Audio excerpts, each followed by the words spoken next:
So we're continuing with Jack Kirby's Fourth World with Mr. Miracle number 4, part 2. Out, Mega Rod, up to where the action is. I try not to worry about that wizard Scott, but I can't help myself. Twin blasts of energy carry Barda upward. This place is alive with hostility. Listen to them. Doctor Bedlam has concocted a horrible living trap. Danger, it's a harpy. Another creature from the pit. Kill her. Kill the demon. I'll nail her. Busy are the paranoids. Every one of them is capable of improvising something nasty with which to kill or injure Scott. By the beard of Macbeth, 'tis new fodder for the king's executioner. If anything irritates Big Barda, it's a bad actor. Zonk.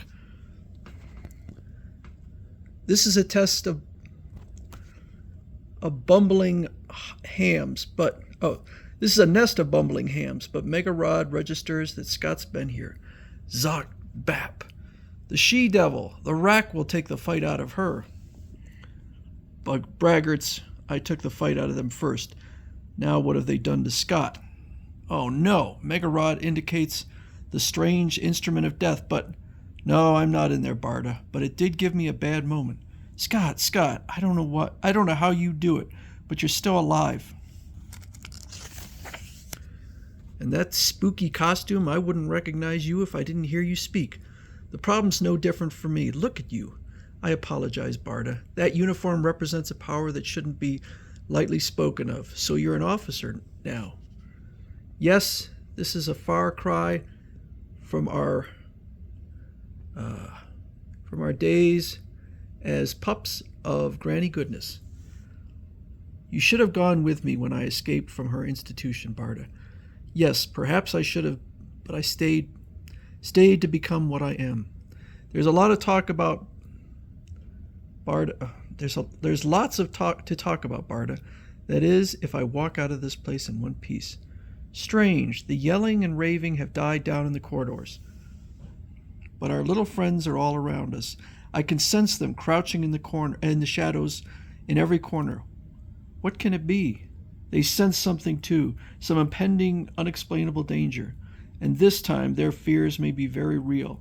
There can only be one cause for it. Doctor Bedlam, the ultimate evil, the malignant, free-floating mind without a body. I expected you to manifest yourself if my chances to escape this trap began to improve. Foul, you've broken the pact. She is helping you to escape. You lie, bodiless dog. I would risk my life for Scott, but I would not compromise his given word. Do you take me for a fool? You wear the uniform of one in Darkseid's forces, girl. You're totally ruthless. Neither of you shall leave here alive. Every tormented mind in this building can be spurred into panic, driven against you. So that's your little climax. You've prepared a human stampede. The Mega Rod will serve us both, Scott. We can't be trampled to death if we're instantly transported elsewhere. No, Barda, you must leave alone. I must make this last play, even as Bedlam makes his. Listen, here it comes. At that moment, every monster that has haunted every nightmare since time began leaps from the darkness to jolt the fears of the hidden humans trembling within the building. And far from this frightful event, yet every bit a part of its despair, Oberon sits in the silence, aware but helpless, to aid his friend. That barbaric female left a lather when I mentioned Doctor Bedlam. Scott's in trouble. Really in trouble. I've got to do something, but what? The police, maybe they... Hold it, Oberon. The police are busy at the scene right now. Scott! Scott free and friends. Alive and well, thanks to Mr. Miracle, I say, and thanks to that detestable fiend Bedlam for overplaying his hand. You beat him. You defeated Dr. Bedlam. I'm proud to be your assistant, Mr. Miracle. You're the greatest. With Bedlam gone, our bad dreams should be kept to a minimum. How about your welcome for Big Barda? Maximum is the word for you, Barda. I could never think of you without deep and genuine fondness. I helped you in your first great escape. Yep, Oberon, if not for Barda, I might have turned out to be a grim, tough product in the Granny Goodness tradition. I risk severe punishment to help you bolt Granny's institution. If you ask me, it would have done the girl a world of improvement if she'd left with you, Scott. Easy. The little rat. He needs some discipline, a disciplined tongue. This is a house of friends, Barda. The strong don't rule here. Later that evening. That female Attila the Hun has really taken over here, Scott. If she decides to stay, it may seem very improper. Don't worry about it, Oberon. I've still to learn what Barda's plans are. Meanwhile, I feel it's wise to prepare a hearty dinner. Big Barda didn't get that strong from eating cookies. Enough about her. You were telling me about your Donnybrook with Doctor Bedlam. Oh, that, he says. That fiend inveigled you into more traps than a dozen men could survive. Now spill. Well, I told you about the traps. As for the escape, it just isn't cricket for Mr. Miracle to reveal his amazing secrets. However, we could do some supposing. Now, you take that trunk in which Mr. Miracle was bound, falling to certain death 50 floors below. It was indeed a time to panic, but was Mr. Miracle that type?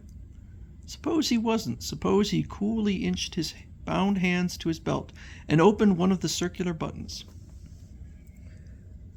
Now imagine a tiny, powerful, compact utility instrument called a multi-cube. Suppose one of its components was a miniature laser beam. Why, even in mid-fall, Mr. Miracle could have lanced his way out of a fine split in that trunk.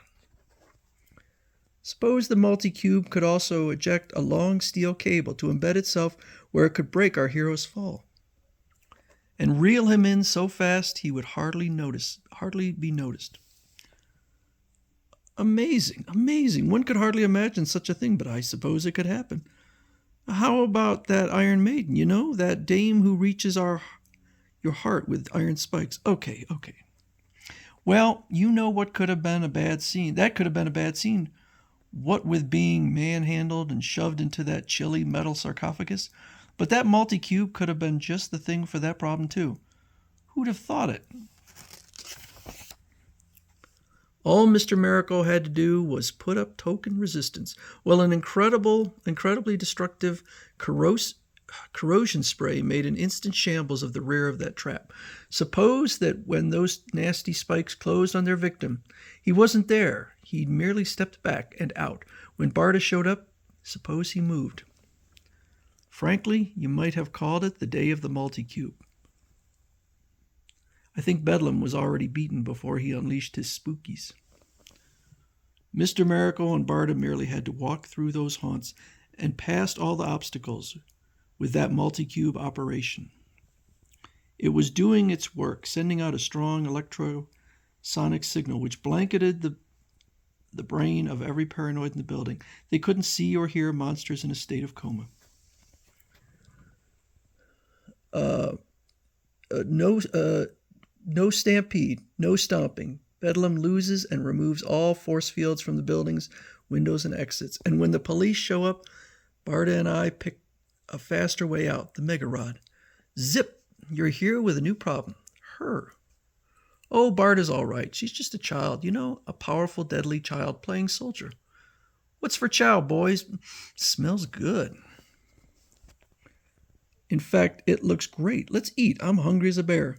I take it all back, Oberon. That's a big, beautiful woman playing soldier. Whoever made that gal wear a uniform should be horsewhipped. Big Barda, bold, barbaric, and still quite a problem as her story unfolds. And why not? Doesn't she come from Apocalypse, where Holocaust is a household word? Isn't she the bait for the next overwhelming, mind-shattering trap waiting for Mr. Miracle? You bet she is. Signed, Professor Wunderbar and his murder machine. And for us next, we'll be going back to the New Gods.